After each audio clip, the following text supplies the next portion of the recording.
In today's video, I'm going to teach you how to customize your Microsoft Outlook experience by adjusting the reading pane settings.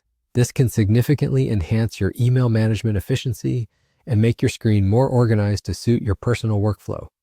Let's dive in and get started.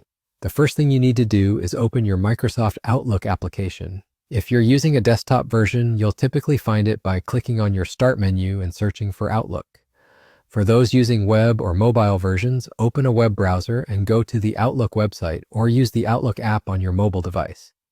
Once you have Outlook open, take a moment to familiarize yourself with the layout, which will help you follow along more easily. Moving on to the next step, you'll want to focus your attention on the top menu bar. Here, locate the View tab. Once you click on View, you'll see various options that allow you to tweak how your Outlook is displayed. Take a moment to explore what's available. Getting comfortable with these settings can save you time in the long run and tailor your Outlook experience to fit your preferences. In the drop-down menu under the View tab, you'll find the option labeled Reading Pane. This is where you can choose how messages are displayed and previewed in your inbox. The Reading Pane can be an extremely powerful tool for managing your emails effectively. It offers different configurations. You can have the reading pane on the right side of your inbox, at the bottom, or completely turned off if you prefer to see only the message list.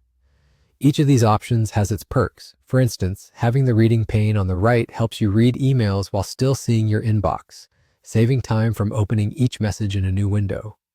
Meanwhile, the bottom option might be better for screens with a squarer aspect ratio, or if you need to focus on the list of messages, removing the reading pane can give you a compact and tidy view. Choose whichever layout best suits your working style or display preferences, and just like that, you're all set. By utilizing the reading pane options, you've now customized your Outlook inbox to better meet your needs. This adjustment might seem small, but it's the little changes that make a big difference in your productivity and your overall experience with Microsoft Outlook. Remember, getting the most out of any tool involves optimizing it to your own habits and workflows, and Outlook's versatility allows you to do just that. Keep exploring the View tab and other settings to uncover more possibilities to enhance your efficiency. Thanks for watching, and I hope you found this tutorial helpful in making your Outlook experience more seamless and enjoyable. Happy emailing!